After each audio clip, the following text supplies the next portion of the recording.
bien, en línea se encuentra con nosotros el doctor Gastón Hilera, quien es abogado de la familia de Johanna Galdiano.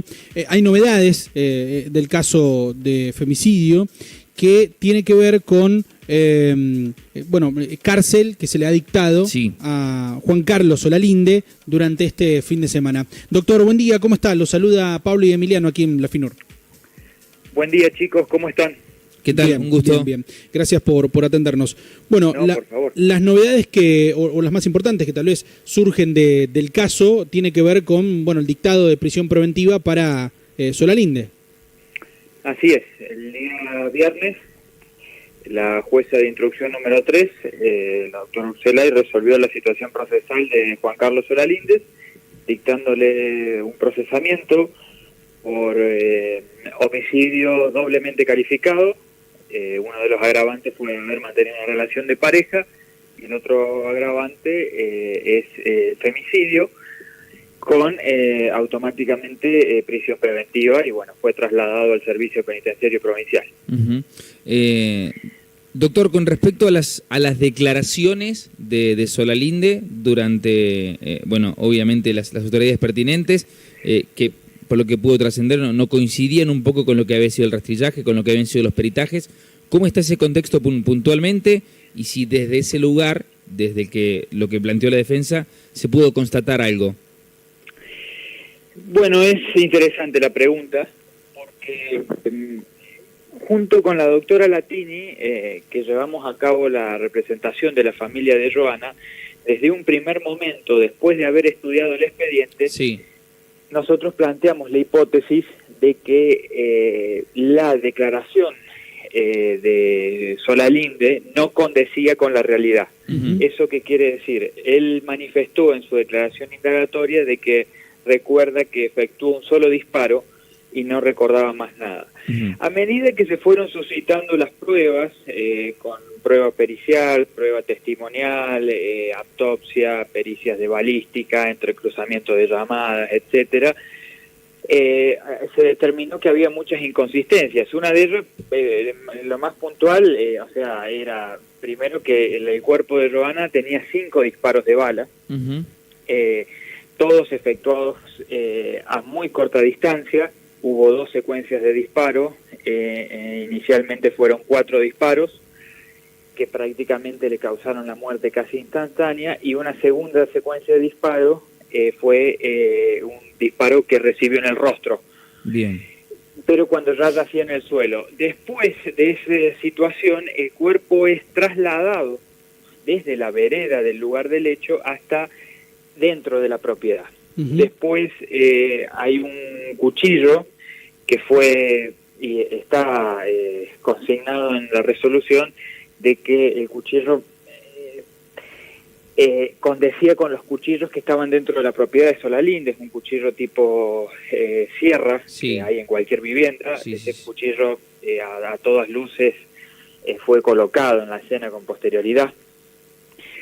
Y había un montón de elementos que se resolvieron en la situación que condecían con la hipótesis que nosotros habíamos formulado desde un primer momento, que hay una clara intención de haber dado muerte a Johanna. Fue donde hubo una comunicación previa, ¿está bien?, de parte de Solalinde a Johanna, y después Johanna finalmente llega hacia ese lugar donde encontró lamentablemente la muerte a manos de este hombre.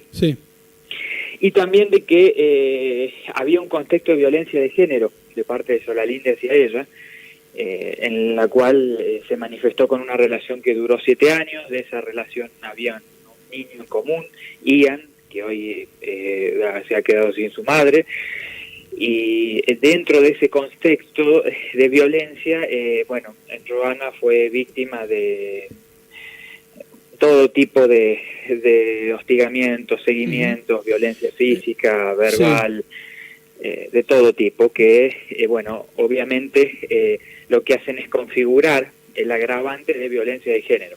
El femicidio es un tipo de homicidio calificado, donde debe mediar un contexto de violencia de género y el hombre debe dar muerte a la mujer, pero en ese contexto. Y eso fue uno de los agravantes en la cual se resolvió la jueza con respecto a Solalinde, que es el artículo 80, inciso 11 del Código Penal, sumado al inciso primero del 80, que es haber mantenido una relación de pareja, o sea, es homicidio doblemente calificado. Doctor, con prisión preventiva.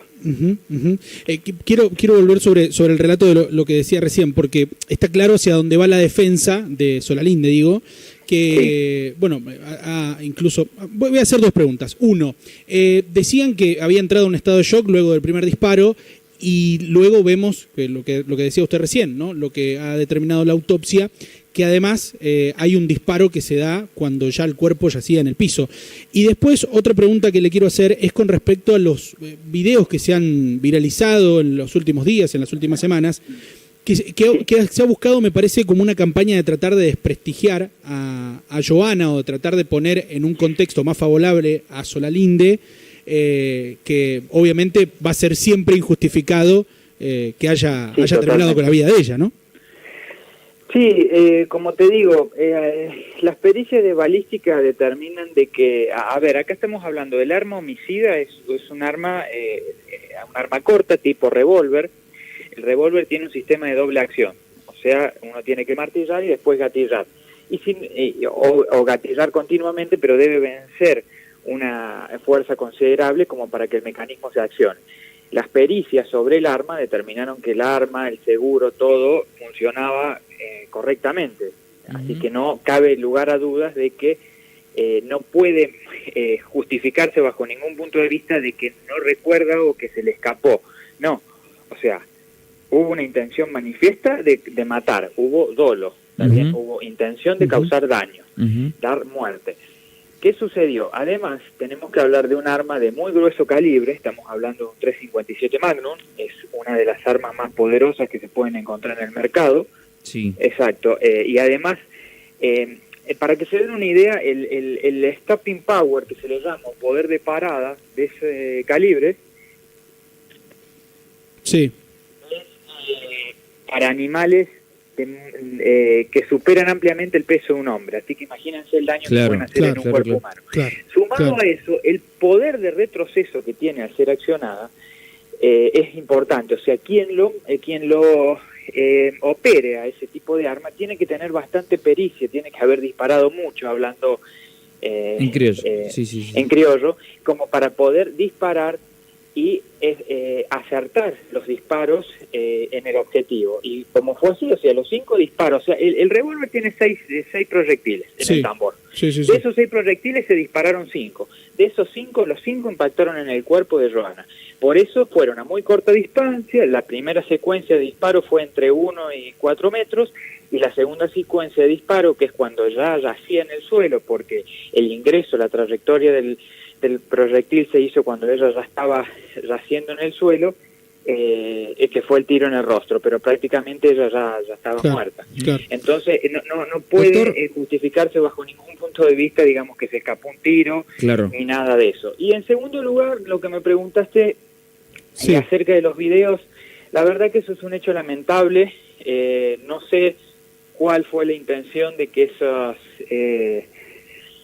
filmaciones anden dando vuelta por ahí. Seguramente ha sido con una intención de ensuciar o tratar de justificar algo. Yo creo que, bueno, tratar de justificarlo es justificable y me parece una bajeza terrible, y en una oportunidad que uno de tus colegas me lo preguntó la semana pasada, bueno, yo lo condené enfáticamente a eso, diciendo de que no correspondía y de que no justificaba nada ni probaba nada. Por supuesto que no. Doctor, dentro de las pericias, dentro de lo que se pudo conocer y trascender, hay una parte que dice que el cuerpo de Joana parece haber sido movido. ¿Esto se pudo confirmar, que pudo haber sido implantado en esta escena, según lo que nosotros podíamos acceder a la información de las pericias? ¿Esto se confirmó, doctor? Sí. Nosotros con la doctora Latini, cuando empezamos a estudiar el expediente, nos empezamos a hacer muchas dudas y muchas preguntas, y bueno, habíamos formulado una hipótesis que realmente se pudo dar por sentado con las pericias en donde Joana efectivamente había muerto en la vereda de la propiedad.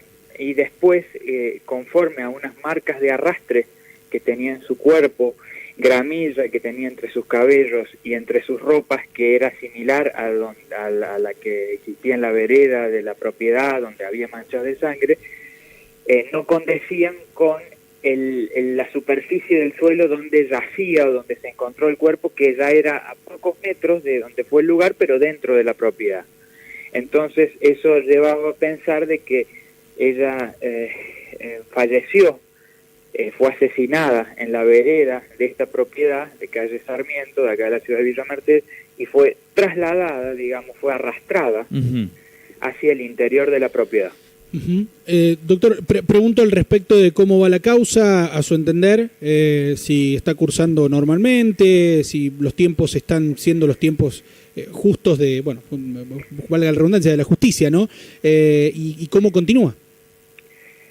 Sí, lo que queda ahora es seguir produciendo pruebas porque la instrucción todavía no se cerró. Hasta que eso no suceda, se pueden llevar a cabo medidas de prueba a los fines de... si bien está resuelta la situación procesal, cualquier prueba que quiera presentar la defensa o la querella en nuestro caso, se puede seguir produciendo. De hecho, lo vamos a hacer. Hay una prueba que quedó pendiente de parte nuestra, que la volvimos a solicitar, que se trata de la reconstrucción de los hechos. La reconstrucción de los hechos es una medida de prueba muy importante, porque si bien está claro que acá el homicida es Juan Carlos Solalinde, hay elementos que nos permiten inferir, como estábamos charlando, de que el cuerpo fue movido, de que el arma blanca que fue plantada, y otros elementos que generan duda. ¿Esto con qué motivo? ¿Por qué lo solicitamos? Por una cuestión normal de desenvolvimiento del proceso, más allá de que hoy Solalinde esté procesado con prisión preventiva, en un periodo de tiempo que generalmente está entre el año y medio, la causa se va a elevar a juicio oral. En el juicio oral se va a volver a repetir, pero todo lo que vendría a ser lo que se llevó a cabo en la primera instancia, pero en forma oral, ante un tribunal colegiado, y el objetivo de eso es que se busque una sentencia de condena por estos delitos. Entonces, queda más claro porque estas medidas de prueba, como son las reconstrucciones de los hechos, se hacen mediante audio y video, se filman.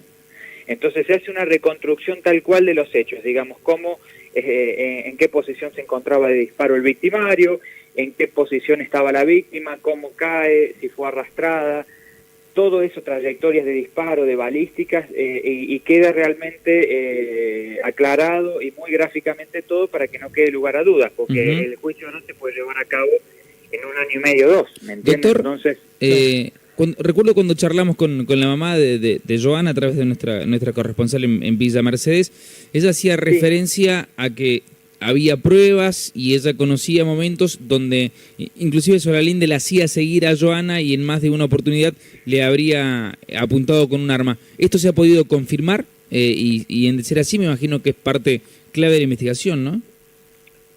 Sí, eso lo que hace es dejar por sentado la violencia de género que ejercía Solalinde en contra de Joana, y eso es una de las condiciones que permite que se encuadre dentro del femicidio, es decir, un hombre mata a una mujer en un contexto de violencia de género, donde recibió un hostigamiento, no solamente violencia física, verbal, sino también seguimientos, prácticamente hasta el punto de que se fue aportado como material de prueba un dispositivo rastreo satelital que estaba en el auto de Joana. Doctor, muchas otras cosas. Le agradecemos por su tiempo y la amabilidad que ha tenido de atendernos. Seguramente vamos a seguir en contacto en los próximos días. Un abrazo grande. Abrazo y que pasen feliz día. Igualmente. Hasta luego, doctor.